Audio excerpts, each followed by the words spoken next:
Well, it's good to be the champs. Almost 10 years ago, Jessob Reisbeck was a sports reporter in Fresno, California, asked to fill in as a news reporter. An absolute bizarre scene here in West Fresno at the corner of McKinley and Marks. Jessob came upon a wild story in an eccentric young man named Kai.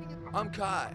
Who Jessob later dubbed the Hatchet Wielding Hitchhiker. Smash, smash! Kai only talked to Jessob, only gave Jessob his email address, and then he left. Knowing he was the only reporter in the world with that connection and with that interview, Jessob uploaded it to YouTube. It was an instant hit. Jessob says it had 500,000 views overnight.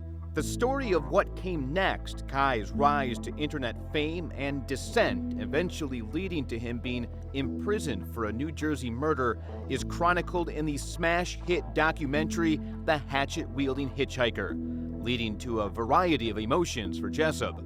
It's amazing to be, it's once in a lifetime stuff to be #1 on Netflix, you know. But it sucks that he's sitting where he is and another guy's dead. And as I'm doing this interview, Jessob says the reaction to the film has been unbelievable. on the other side of the road, Tons of love and praise for the story, for you know, the documentary itself. It's been overwhelming, man. Documentary crews were reaching out to Jessob to tell Kai's story.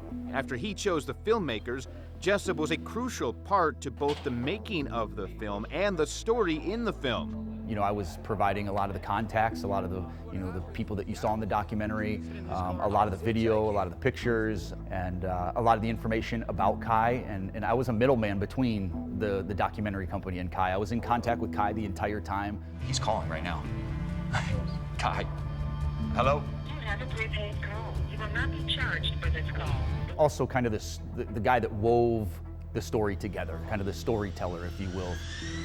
To do that, Jessob flew to California in October of 2021 for 3 very long days in rented homes for the film shoot, not only doing the interviews, but shooting recreation scenes as well. And she knew, well, I need you on the computer when it's dark. I need you sitting by the pool when it's dusk. You know, different, just the way that they kind of can envision the final product when they're right in the middle of it is pretty fantastic. He also wishes they could have spent a little bit more time on the mental health aspect of the story. This right here is one of our friends. This was 10 years ago too, so it wasn't mental illness wasn't in the forefront as much as it is now. No matter what you've done, you deserve respect. Even if you make mistakes, you're lovable. And it doesn't matter your look, skills, or age, or size, or anything.